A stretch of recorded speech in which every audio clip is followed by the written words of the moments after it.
Hey there, Scentos here. Let's make glittery scented icicles. Grab a piece of cardstock, Scentos scented markers, scissors, some glue, I'm using glitter glue, more glitter, a hole punch, a brush to brush the glue on, and some cord to hang it up.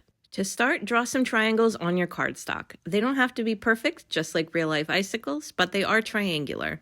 Then fill them in with whatever colors you like. I'm using light blue, dark blue, and purple, even though icicles don't come in those colors, just because it's more fun that way. When you're done coloring in your icicles, brush on some glue.